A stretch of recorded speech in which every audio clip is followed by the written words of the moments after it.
4 जून को भारत के लोकसभा चुनाव के नतीजे सामने आए। 6 जून का दिन गुजर गया, लेकिन पीएम मोदी के शपथ ग्रहण समारोह का दिन कौन सा, इसकी आधिकारिक घोषणा नहीं की गई है। वैसे सूत्र बता रहे हैं कि 9 जून को पीएम मोदी शपथ ग्रहण करने वाले हैं। गुरुवार को पूरे दिन बैठकों का दौर चलता रहा, जैसा कि 5 जून को बुधवार को चल रहा था। नतीजों पर मंथन चलता रहा। कल फिर से यानी कि 7 जून को एनडीए की बैठक बुलाई गई है। असल में टीडीपी और जेडीयू दोनों ही दलों ने बीजेपी के सामने बड़ी बड़ी शर्तें रखी हैं, मांग रख दी है, डिमांड्स रख दी है, जिन पर बीजेपी मान मनोबल तो नहीं कह सकते, लेकिन अभी कोशिश कर रही है कि वो कम से कम दे और सरकार का गठन कर ले, बड़े बड़े मंत्रालय अपने पास रख ले। बड़े मंत्रालयों को वो सहयोगी दलों को नहीं सौंपना चाहती है। फिर सवाल ये है कि क्या सहयोगियों के गृह राज्य को यानी कि आंध्र प्रदेश को और बिहार को विशेष दर्जा देकर बीजेपी मुख्य मंत्रालय अपने पास बरकरार रखना चाहती है या रख पाएगी, या इससे कम पर जेडीयू टीडीपी मान जाएंगे।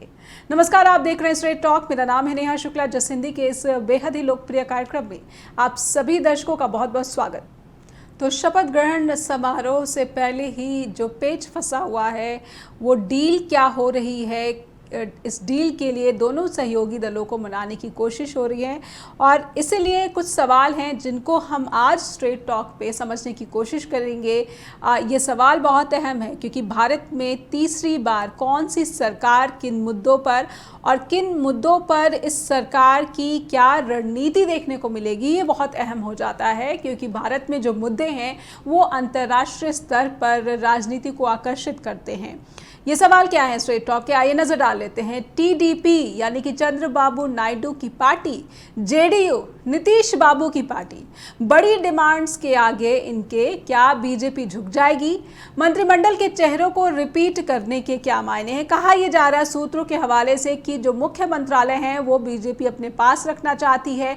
स्मृति ईरानी राजीव चंद्रशेखर को एक बार और मौका देना चाहती है। अग्निवीर योजना को लेकर जैसा कि जदयू ने दिया है कि वो चाहते हैं कि इस पर विचार करने की जरूरत है क्योंकि लोकसभा चुनाव के नतीजों में इसका असर देखने को मिला है। और सवाल ये भी है कि आंध्र प्रदेश और बिहार, क्या इन दोनों को विशेष राज्य का दर्जा दिया जाएगा, जिस पर ये दोनों दल जो है पिछले लंबे समय से जनता के सामने अपनी बात रखते आए हैं, अपनी डिमांड्स रखते आए हैं, अपनी मांग को उठाते आए हैं। जाति जनगणना जिस पर पेच फंसा हुआ है, क्या बीजेपी इस पर भी मान जाएगी? हमारे साथ जो पैनल जुड़ा हुआ है, आइए उनका स्वागत कर लेते हैं स्ट्रेट टॉक में। हमारे साथ बीजेपी की प्रवक्ता पूनम मानिक जी जुड़ चुकी हैं, कांग्रेस के प्रवक्ता वेद प्रकाश विद्रोही जी जुड़ चुके हैं और वरिष्ठ पत्रकार मुकुल त्रिपाठी उत्तर प्रदेश से जुड़ चुके हैं। सर, बहुत बहुत स्वागत आप सभी पैनलिस्ट का। पूनम जी, समझना चाहूँगी कि ये जो एनडीए की बैठक हो रही है, ये बड़ी बड़ी शर्तों की बात सामने आ रही है। विशेष राज्य का दर्जा, अग्निवीर योजना, आपके पास क्या जानकारी है? सरकार गठन किन समझौतों पर? धन्यवाद। पहले तो जी सभी पैनलिस्ट मेरे साथ जो भी है सभी का बहुत बहुत आभार। और सभी का ये बात है जी, जैसे आपने बोला है कि किस बातों पर, मुझे तो अभी तक कोई बात पता ही नहीं चली है क्योंकि जो बात की आप कह रहे हो कि सूत्रों के हवाले से पता चली है, तो हमारे पास तो अभी ऐसी कोई जानकारियां ही नहीं आई है कि या कुछ भी ऐसी जो बातें आपने कही हैं। तो जो भी बातें होंगी बड़े अच्छे ढंग से, बड़े व्यवस्थित ढंग से इनको चेंज किया जाएगा, बड़े व्यवस्थित ढंग से इसको सेटल किया जाएगा क्योंकि हमारे पास जो पार्टीज आई हैं उनको भी लेना जरूरी है, उनकी जो मांगे लेनी है उनको भी मानना जरूरी है क्योंकि अगर हम मैनेज करके नहीं चलेंगे तो ज्यादा टाइम नहीं चल सकते, इसलिए थोड़ा सा टाइम लग सकता है। तो सबको बड़े अच्छे ढंग से हम लेके साथ में चलेंगे जी। लेकिन जो सूत्रों के हवाले से आ रहे हैं, जैसे अग्निवीर योजना पर ही पूनम मानिक जी, लोकसभा चुनाव में इसका असर भी देखने को मिला है और सेना ने भी कहा था कि समीक्षा की जाएगी। मोदी सरकार को अभी भी ऐतराज है? नहीं, ऐसा तो कुछ हमारे पास तो ऐसी कोई भी जानकारी नहीं आई है कि कोई एतराज है, ये नहीं एतराज है। अगर आपको मतलब सबको ऐसा लगता है कि इसमें कोई दिक्कत है तो उसको जो भी चेंजेस करने हुए या इसको करना हो तो किया जाएगा। ऐसा कुछ भी नहीं है कि हम नहीं करेंगे या हम अड़ जाएंगे, ऐसा कुछ भी नहीं है। यानी सहयोगियों को जो है उनकी बातों को अहमियत दी जाएगी। बिल्कुल पूनम ही जी की नहीं। बात से कम यही लग रहा है कि सहयोगियों की बातों को अहमियत दी जा रही है। बीजेपी पूरी कोशिश कर रही है कि जो मांगे हैं उस पर कोई सकारात्मक रास्ता निकाला जाए। वेद प्रकाश विद्रोही जी, आपको क्या लगता है ये जो दिल्ली में बैठकों का दौर चल रहा है, इसके पीछे क्या रणनीति दिख रही है बीजेपी की या फिर टीडीपी की, जेडीयू की? क्या कम पर मानने को तैयार हो जाएंगे ये दोनों ही दल?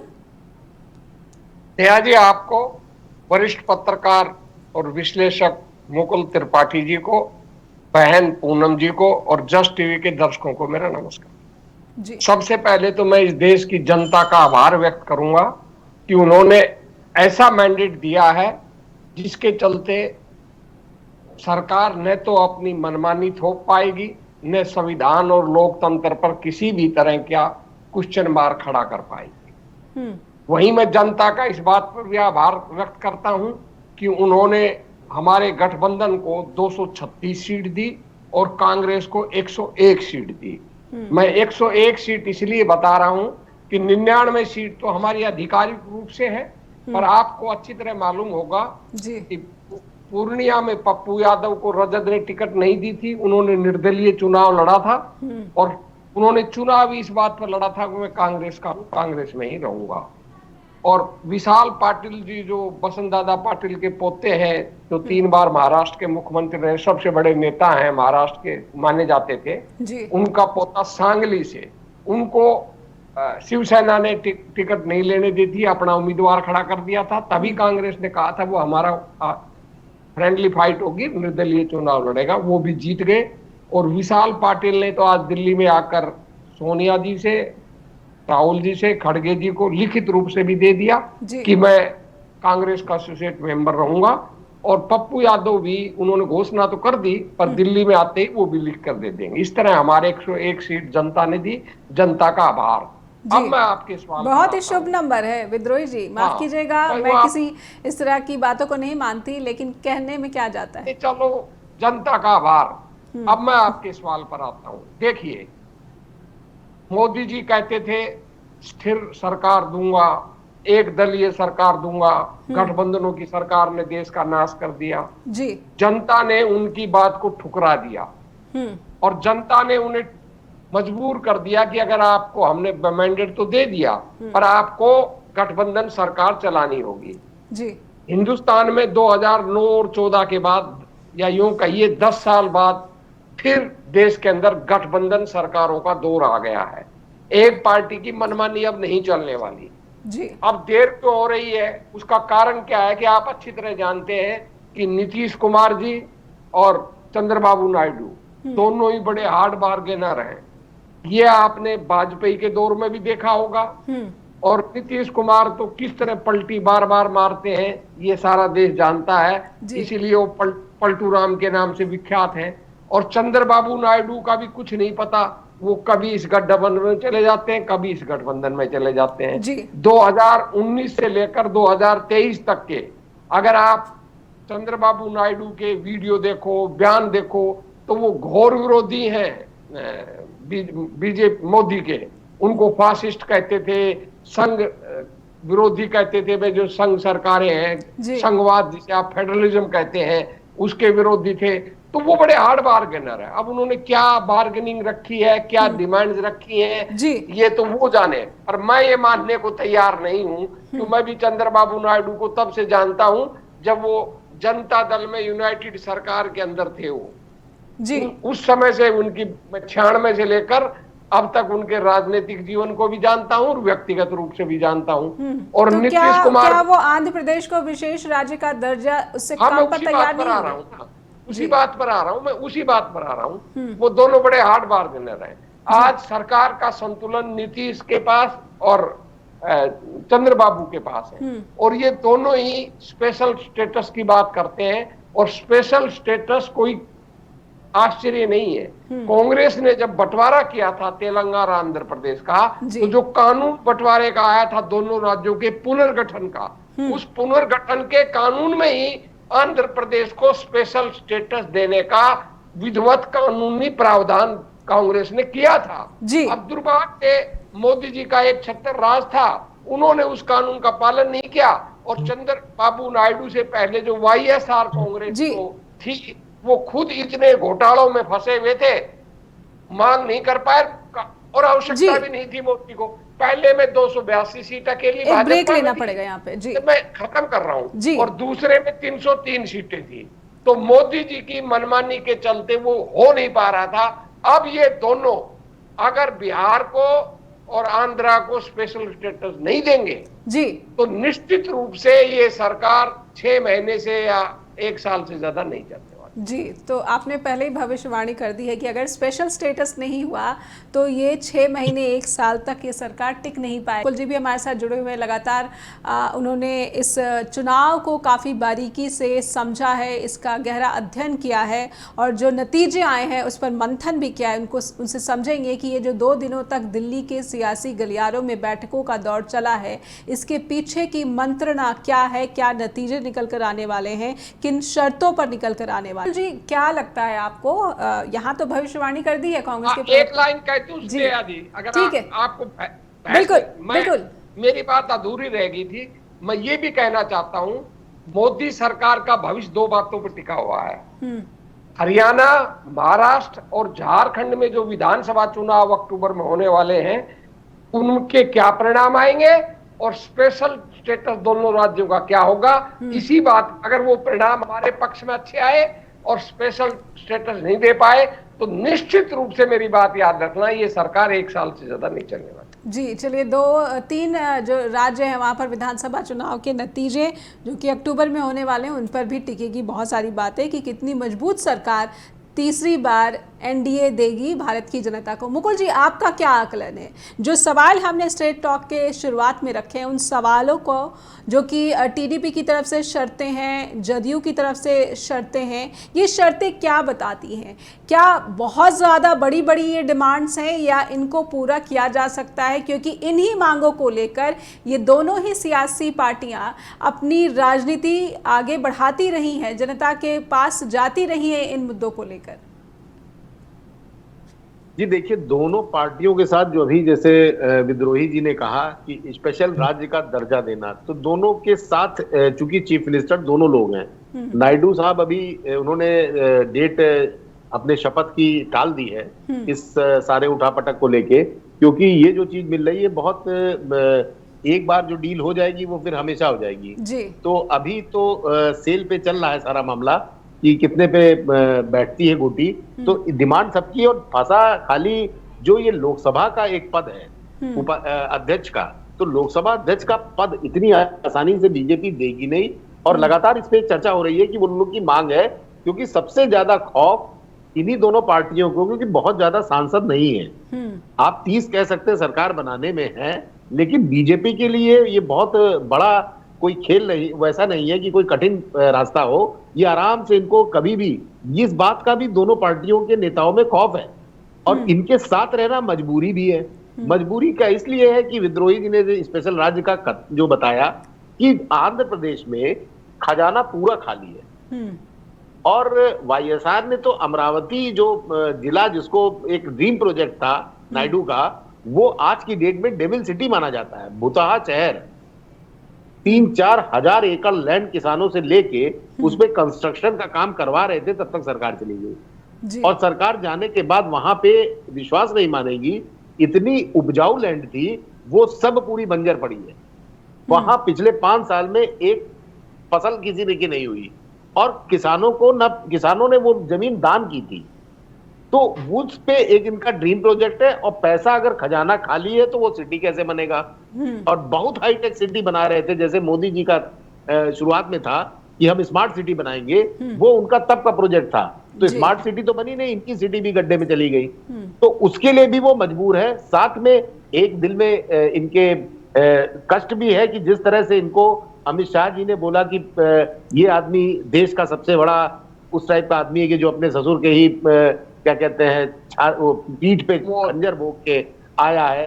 तो अब ये सब चीजें भी उनके मन में है, और चूंकि दोनों एक लंबे समय से राजनीति में है और लगातार चीफ मिनिस्टर रहे, इन्होंने कांग्रेस को भी देखा है, बीजेपी को भी देखा है, और दोनों से बहुत अच्छी तरह से वाकिफ है ये लोग क्या क्या कर सकते हैं। तो अभी तो खौफ देखिए हर पार्टी को यही है कि हमारे सांसद बचे रहे, अगर ये जैसे इन्होंने कहा साल भर, तो मैं साल भर भी नहीं मानता, 3-4 महीने में अगर ये लोकसभा का पद इसलिए चाह रहे हैं कि कोई भी चीज बिना लोकसभा अध्यक्ष के हो ही नहीं पाएगी, और अगर लोकसभा का पद आ गया तब टूट संभव नहीं होगी, क्योंकि आपका अपना आदमी रहेगा, आपकी पार्टी का रहेगा। तो ये चीजों को लेके जो पत्रकारों में और यहां से लेके दिल्ली तक इसी चीज की चर्चा है कि इस चीज को बीजेपी कतई नहीं मानेगी, मतलब कुछ भी हाल हो जाए, क्योंकि फिर उसके बाद संभव नहीं होगा कोई भी उठापटक करना। बिहार में नौकरी, बेरोजगारी ये बहुत बड़ा मुद्दा है। वहां पे पलायन होता है, लोग बॉम्बे जाते हैं, लोग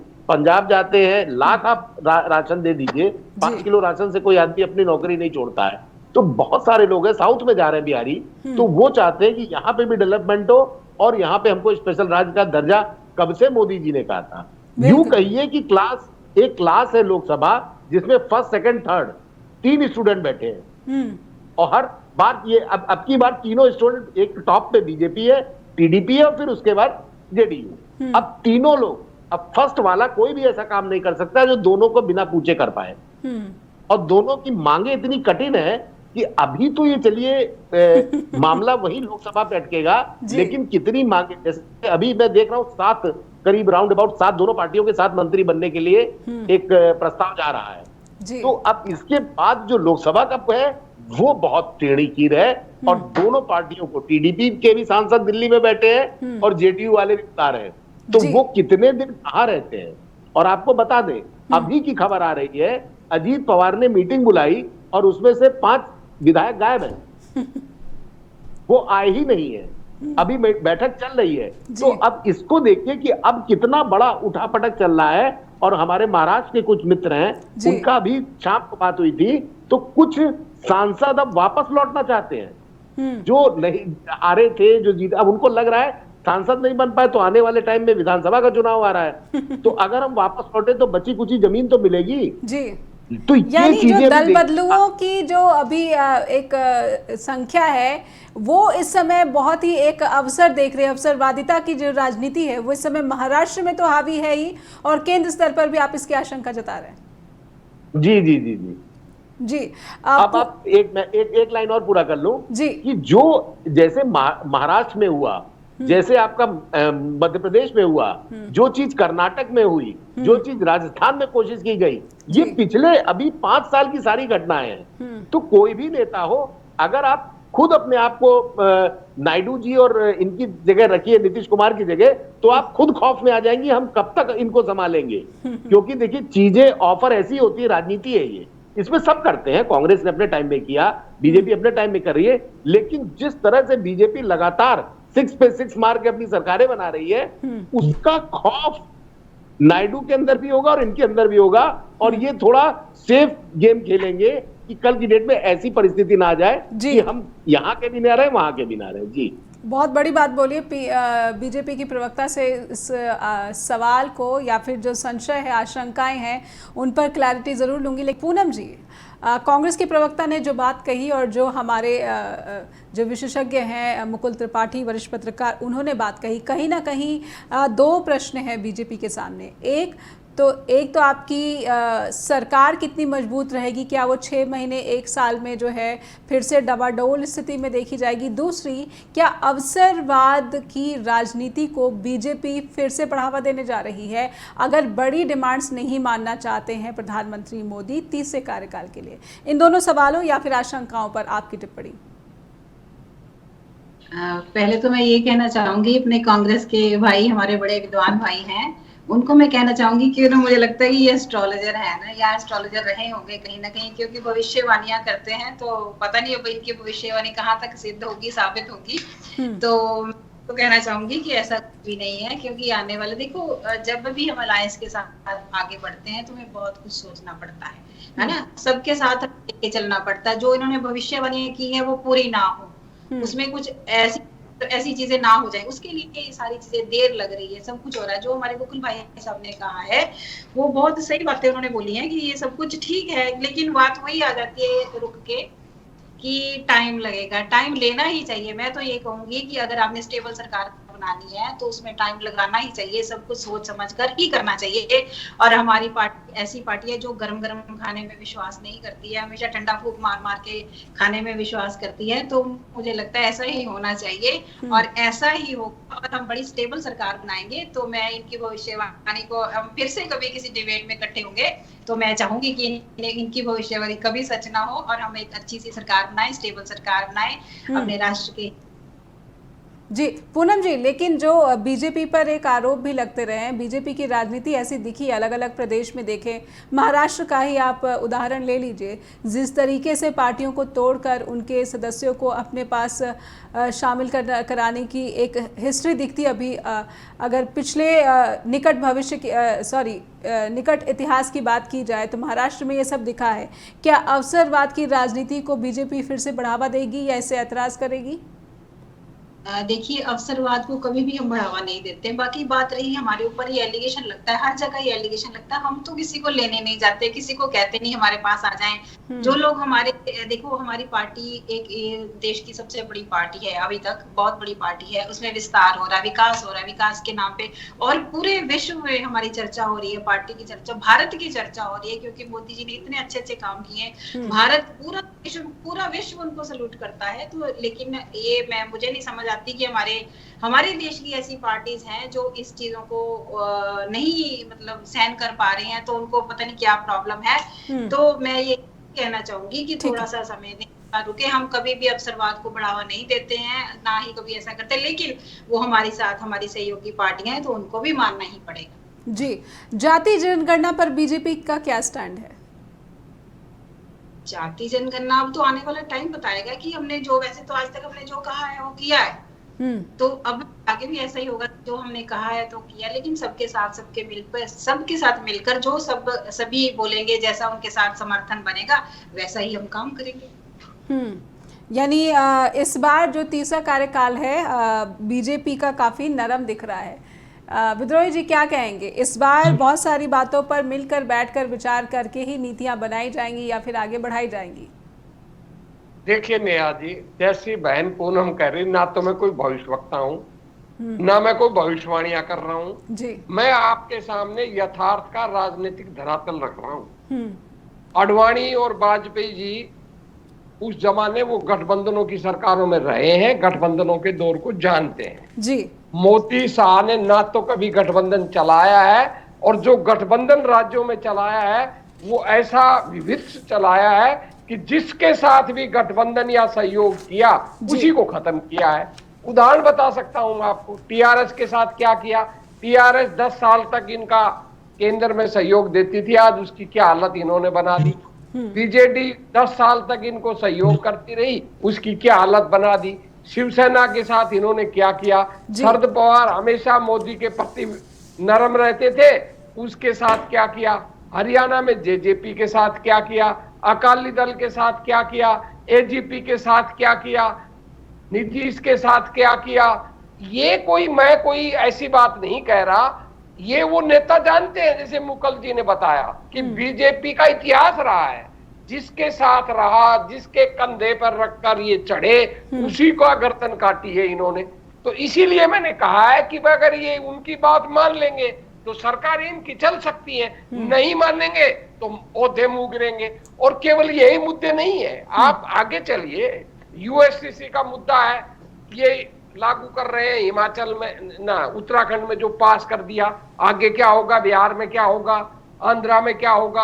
आंध्रा में तो बड़ी विचित्र बात है, मोदी जी जिस मुस्लिम आरक्षण को देखकर कांग्रेस पर झूठा आरोप लगाते थे, टीडीपी तो उस मुस्लिम आरक्षण को बाकायदा घोषणा पत्र में लेकर आई है कि हम मुसलमानों को 4% देंगे। हम तो ओबीसी के तहत दे रहे थे, और वो तो मुस्लिम धर्म के आधार पर दे रहे हैं। और देखो कितने पाखंडी है जो मुस्लिम आरक्षण को लागू कर रहे हैं आंध्र प्रदेश वाले, उन्हीं के साथ दिल्ली में सरकार बना रहे हैं। उसका क्या होगा, एनआरसी का क्या होगा, एक नेशन एक इलेक्शन का क्या होगा, बहुत जो रजिस्टर बना रहे हैं ये नागरिकता रजिस्टर, उसका क्या होगा।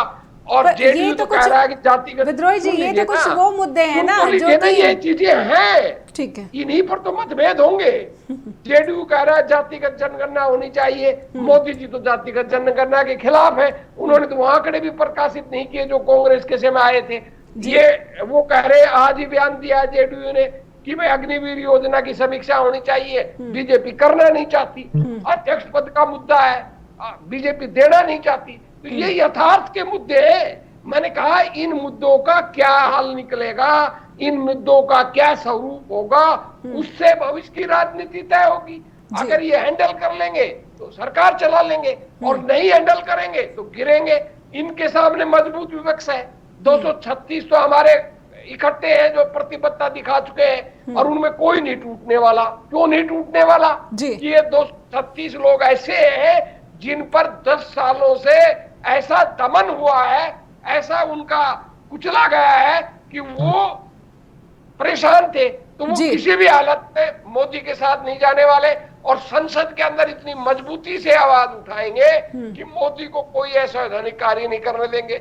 और इन 236 के साथ 7-8 हमारे और सांसद हैं जिनका मैं अभी चर्चा नहीं करूंगा, क्योंकि जब तक वो घोषित नहीं करते इतने मेरा कहना बेमानी है। तो ये ब्लॉक लगभग 245 लोगों का है।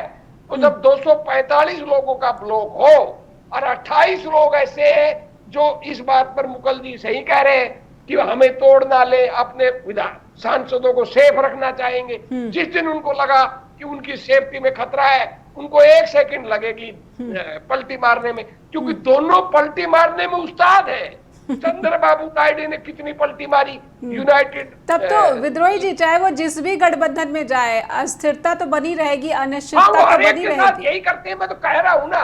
मैंने ये कब कहा कि वो हमारे साथ आ जाएंगे तो मजबूत हो जाएगी, नहीं रहेगी। पर फर्क है ना, कांग्रेस में लचीलापन है। कांग्रेस ने जो गठबंधन सरकार चलाई, अब आंध्रा में हमने क्या किया, अपना नुकसान किया, 10 साल का वनवास झेला, अब आए हम तेलंगाना में, और पर हमने टीआरएस की बात मानकर, बीआरएस होती थी, उन्होंने कहा था हम आपके साथ विलय कर लेंगे, हमने बंटवारा किया, खुद का नुकसान झेला। हमने उत्तर प्रदेश में खुद का नुकसान झेला, हमने लालू जी को समर्थन कर मुकुल जी मेरी बात को एंडोर्स करेंगे, बिहार में हमने नुकसान झेला। तो कांग्रेस ने तो हर जगह नुकसान झेल लेती है, विनम्र स्वभाव में रहते हैं। नुकसान कहें, कुर्बानी कहेंगे, बलिदान कहेंगे, त्याग कहेंगे।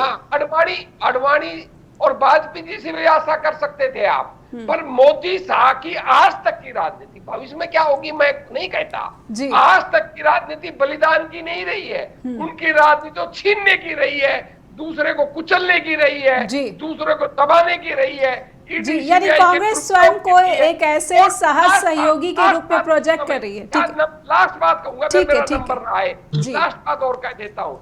इन्होंने तो सत्ता लेने से पहले भी 31 लाख करोड़ रुपए हड़प लिए शेयर बाजार में। प्रधानमंत्री को बहुत बड़ा आरोप लगाया राहुल गांधी ने। जी नहीं, आरोप नहीं लगा रहे, ऑन रिकॉर्ड है, आप वीडियो देखिए ना। प्रधानमंत्री ने कहा खरीद लो शेयर, मेरी सरकार आ रही है, लोगों ने खरीद लिए। और भाई वो एग्जिट पोल सारे मिले हुए, एग्जिट पोल किसने करवाया? पूनम जी से इस सवाल का जवाब ले लेंगे। प्रधानमंत्री और अमित शाह पर बहुत बड़ा आरोप। लीजिए मैडम, मैं एक लाइन में खत्म कर रहा हूँ ना। एग्जिट पोल जिन्होंने करवाया, मोदी मीडिया जिनका है और मोदी जी जिनके मित्र हैं, वो 31 लाख करोड़ रुपए उन्हीं को तो मिले हैं। वो तो 31 लाख करोड़ कमा गए और बाकी सब ठगे रह गए। तो जो प्रधानमंत्री बनने से पहले 31 लाख करोड़ का स्कैम कर दे, वो किस नियत और किस सोच का है शायद अंदाजा। तो जो गंभीर सवाल एक और जोड़ा गया है शेयर मार्केट को लेकर, जो हड़पने की बात हो रही है कि आम लोगों का जो पैसा हड़पा गया, और शेयर खरीदने की बात स्वयं प्रधानमंत्री नरेंद्र मोदी, अमित शाह ने कही है, एक बहुत बड़ा आरोप है। लेकिन सरकार गठन को लेकर हम आज चर्चा कर रहे हैं, तो इसी मुद्दे पर टिके रहेंगे। बीजेपी से समझने की कोशिश करेंगे इन आरोपों पर। मुकुल जी भी हमारे साथ जुड़े हुए हैं, वो अब आगे की स्थिति क्या देख रहे हैं भारत में सरकार गठन को लेकर। मुकुल जी, कांग्रेस जिस तरीके से दोनों ही दलों की स्थिति बता रही है, और इस बीच उन्होंने एक बड़ा आरोप भी लगा दिया है बीजेपी पर, शेयर बाजार जिस तरीके से धड़ाम गिरा, मुकुल जी, पहले तो मैं ये समझना चाहूँगी कि स्थिति क्या इंडिया गठबंधन के साथ ज़्यादा सहज है, उसके बाद जो बड़े आरोप की बात भी कर लेंगे थोड़ी सी। जी देखिए, इस वक्त एनडीए सरकार को कोई खतरा नहीं है, सब लोग मानेंगे। और मेन जो अटका हुआ है, मैं पहले भी बोल चुका हूं कि लोकसभा अध्यक्ष को लेकर है, जो दोनों पार्टियां यही चाह रही हैं कि स्टैंड पे लगे हैं, लोकसभा अध्यक्ष किसी तरह बीजेपी को ना मिलने पाए। और बीजेपी ये मानेगी नहीं, बिकॉज ऑफ दैट कि मैं समझता हूं कि मोदी जी आने वाले 4-6 महीने में उतने नंबर 273-74 तक कर लेंगे। ये आज मैं बोल रहा हूं, और हो सकता है ज्यादा भी कर लें, क्योंकि जिस रणनीति के तहत बीजेपी सारी चीजें मान रही है, और मोदी जी ने आज तक कभी ऐसी सत्ता चलाई नहीं। जैसे अभी वेद प्रकाश जी ने कहा कि गठबंधन की सरकार में आपको बहुत बार झुकना पड़ता है, और झुकने को तैयार नहीं। वो तो 56 इंच के वाले हिसाब किताब के हैं कि मैंने जो कह दिया मेरी बात। तो जिस तरह से उन्होंने सरकार चलाई, जिस तरह से आप पिछले 10 साल के उद्घाटन देखिए, जिस तरह से हर डिपार्टमेंट में उनकी खुद की एक जो डिपार्टमेंट का मंत्री तो पीछे रह जाता है, और उसके बाद मोदी जी सारी चीजों पे, और एक बड़ा इन्होंने ट्रेंड चलाया। ये नया ट्रेंड था कि रेल मंत्रालय से कुछ बोलना है तो परिवहन मंत्रालय का मंत्री कर रहा है, परिवहन मंत्रालय का बोलना है तो पता लग कृषि वाला बोल रहा है। तो ये आपस में इतना घालमेल था कि किसी मंत्री को, जो हम लोग जानते भी हैं कईयों को, तो वो बेचारे अपने आप को बड़ा मतलब असहाय महसूस करते थे कि हम लोग क्या करें। तो इस तरह की जो टेंडेंसी होती है उसमें कमी आएगी। और खासकर हमारी जो मित्र बैठी है, बहन बैठी है बीजेपी से, पूनम जी को भी अब ये लगेगा, क्योंकि चीजों को नीचे से ऊपर सुना ही नहीं जाता था। ये लोग अगर कोई सलाह दे, जैसे वेद प्रकाश जी ने अभी ऑफ द रिकॉर्ड बोला था कुछ बातें, वही चीज बीजेपी के साथ भी है। बीजेपी ने अपने, जो आप ये बताइए, 210 ऐसे लोग इस चुनाव में लड़े हैं जो बीजेपी के थे ही नहीं, जिसमें 90 2014 से 19 वाले थे, और उसके बाद 110 आए थे 2019 से लेकर 2024 तक। तो ऐसे लोगों पे बीजेपी अगर अचानक से किसी को पोस्ट करती है कि जाओ तुम चुनाव लड़ो, तो जाहिर बात है जनता में जो पुराना एक गुस्सा नौकरी और इन सब को लेके था, जिसपे बीजेपी वाले ध्यान ही नहीं दे रहे थे। लेकिन बीजेपी में क्या, मुकुल जी, बीजेपी में क्या फिर गुस्सा जो है वो फूट सकता है, जो मुखर हो सकती है, इस तरह की आवाजें जो है, विद्रोह की आवाजें मुखर हो सकती हैं अगर ऐसा कुछ हो जाता है तो, जैसा कि पीएम मोदी चाहते हैं। जनादेश के खिलाफ अगर जाकर कुछ फैसले लिए जाते हैं तो बीजेपी की साख पर फिर से बड़ा बट्टा, क्योंकि जनादेश तो ऐसा मिला नहीं है। ये उसी का ही तो परिणाम है। जितनी अनदेखी की गई उसका जवाब तो इनके पास ही है, इसी का परिणाम है। आपके यहाँ जो, आप बताइए, जो बाहर से ला के थोपे गए, कानपुर का उदाहरण ले, रमेश अवस्थी जी लड़ रहे थे, अचानक से थोपे गए। जो बाकी लोग 5 साल से तैयारी कर रहे हैं, वो अगर 4, 6, 8 आदमी भी है, उनमें एक आदमी को तो मिलना चाहिए था, जो पैसा भी खर्च करते हैं, लोगों के साथ एक अपना संबंध भी रखते हैं। वो बीजेपी हो, कांग्रेस हो, सारी पार्टियों का, मैं किसी एक पार्टी पे नहीं कह रहा, लेकिन जब अचानक से आप कोई ऊपर से हेलीकॉप्टर वाला प्रत्याशी भेज देते हैं तो जनता भी शॉक्ड हो जाती है। ठीक है, मोदी जी का अपना नाम था, लेकिन उसमें डेंट लगा है। जो खुद 1.5 लाख वोट से जीता हो, जहां पे अमित शाह बोल के गए थे कि यहां से 10 लाख वोट से जीतेंगे, तो ये कितनी बड़ी बात है। स्मृति ईरानी का हारना, कितने 7-8 मंत्री हम लोग कल चर्चा परसों कर चुके हैं। तो ऐसी चीजों के बाद क्या आपको लगता है कि अब उसी रौद्र रूप और अपने जो एक शेर वाला जो छवि थी, क्या उससे उठ पाएंगे? और सबसे बड़ा आज का मैं बताऊं, अयोध्या के को लेके जो मीम्स और जो इस वक्त ट्विटर पे अयोध्या वासियों को अपशब्द बोले जा रहे हैं, इसका भी मैसेज बहुत गलत जा रहा है। और ये बीजेपी के बड़े बड़े नेता, हिमांशु त्रिवेदी का आप देखिए, सुधांशु त्रिवेदी का आप देख लीजिए, मतदाताओं का अपमान कर रहे हैं इसके जरिए, कहीं ना कहीं संविधान में जो है एक बहुत बड़ा जो एक मताधिकार का अधिकार मिला है मतदाताओं को, आप उसका अपमान कर रहे हैं। पूनम जी, किस तरीके से बीजेपी में भी जो है एक बड़ी फूट निकलकर सामने आ सकती है, विद्रोह हो सकता है अगर इसी रणनीति पर पीएम मोदी और अमित शाह आगे बढ़ते रहे? देखिए, अभी तक जितनी भी बातें कही गई है, चाहे मुकुल भाई जी ने कही है या अपने दूसरे क्या नाम है, वेद प्रकाश भाई जी ने, तो मैं ये कहती हूँ ये सारी भविष्य की बातें हैं, है ना, इसको हमने कैसे मैनेज करना है, हमारा क्वेश्चन ये है, हमारे ऊपर प्रश्न ये है, तो हम इसको कैसे मैनेज करेंगे, कैसे इसको आगे चलाएंगे, सब ये हमारी सारी बातें हैं। दूसरी बात मैं ये कहूंगी कि मुकुल भाई जी ने बोला कि डेंट लगा है मोदी जी को, मैं अभी भी कहती हूँ कि मोदी जी को कोई डेंट नहीं लगा, मोदी जी की लोकप्रियता अभी भी उतनी ही है। हाँ, अगर कहीं कमी आई है, बहुत बड़ी कमी आई है, लेकिन वो कमी एक्चुअली वो जो चाहते थे, हमने कहा था 400 पार जाएंगे, तो 400 पार की नहीं तो हमारे ऊपर जिम्मेदारियां थी ना, हम लोगों, हम सारे देश के कार्यकर्ता के ऊपर ये जिम्मेदारियां थी। क्या मोदी जी के नाम पे ही हमेशा हम चुनाव लड़े जाएंगे? मोदी जी ने हमें जिम्मेदारियां दी थी, तो कहीं ना कहीं जो कमी रह गई है वो हमारी है, हम लोगों की रह गई। जो नीचे कार्यकर्ता काम कर रहे थे, हम लोगों की रह गई है, उनके ऊपर कोई प्रश्न नहीं है। मैं तो पर्सनली कि चाहे मैं पूनम जी, क्या करिश्मा नहीं रहा पीएम मोदी का कि उन्हीं के नाम पर वोटिंग होती थी?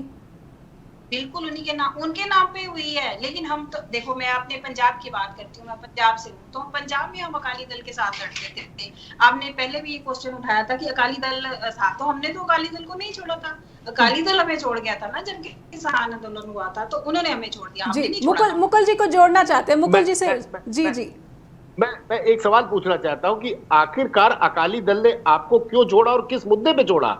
उस मुद्दे पे क्या आप अकाली दल के साथ बैठ के उसको निस्तारित नहीं कर सकते थे जो आपको छोड़ जा रहे हैं? आपको एनडीए की जरूरत कब पड़ी? ठीक है, पूनम जी एक लाइन में, जी एक लाइन में, समय समाप्त हो रहा है। जी, मैं इस बात को बिल्कुल भी नहीं मानती हूँ, क्योंकि अगर हमने उनकी कुछ ऐसी मांगे थी जो हमें मंजूर नहीं थी, उन्होंने हमें छोड़ा, हमने तो छोड़ा ही नहीं था। आपने विदुरी जी ने किसानों की मांगों की बात थी, तो प्रधानमंत्री जी ने वो बिल वापस क्यों लिया बाद में? जी, अगर यही करना था तो अकाली दल भी कुछ रहता और आप भी कुछ रहते। ये उनकी विनम्रता है, ये उनका उदार दिल है कि उन्होंने वापस ले लिया। अगर लोग अब अग्निवीर भी लेना पड़ेगा पूनम जी, जो हालात लग रहे हैं, अग्निवीर लेना पड़ेगा। विद्रोही जी आखिर में कुछ जोड़ना चाहते हैं? विद्रोही जी, बहुत ही संक्षेप में, समय समाप्त हो गया। मैं बोलना चाहूंगी, मैं केवल इतनी बात कहता हूँ, मुझे आश्चर्य है। पूनम जी संक्षेप में खत्म करिए। अपने आप को कहता था माँ गंगा ने मुझे बुलाया है और मैंने वाराणसी को क्वेटो बना दिया, वो 1.5 लाख वोटों से जीता है। ठीक है, पूनम जी को संक्षेप में खत्म करने दीजिए। पूनम जी, विद्रोही जी, पूनम जी को बोल लेने दीजिए। ठीक है, पूनम जी बात खत्म कीजिए अपनी। सरकार आई नहीं है, अभी आपकी सरकार आई नहीं, अभी आप सत्ता में नहीं आए हैं, आपको 99 सीटें मिली है 60 साल के शासन के बाद, और आप कह रहे हैं कि हम लोग पता नहीं क्या हो गए। अभी इतना इनकार करने की जरूरत नहीं है, हमारे पास अभी भी बहुत है और अभी भी हम बहुत अच्छी सरकार चलाएंगे और हमारे पास किसी कमी भी नहीं है। और मोदी ऐसे शासक है तो सबके साथ मिलके भी चल सकते हैं, ऐसा कुछ नहीं है। वो शेर है तो शेर ही रहेंगे, ऐसी कोई भी प्रॉब्लम हमें नहीं है। पूरा शेर मांसाहारी होता है। जी हाँ जी, शेर मांसाहारी होता है? नहीं, ऐसी कोई बात नहीं है, मांसाहारी होता है शेर का, घास खाने वाला शेर नहीं होता। मैं चाहूंगी कि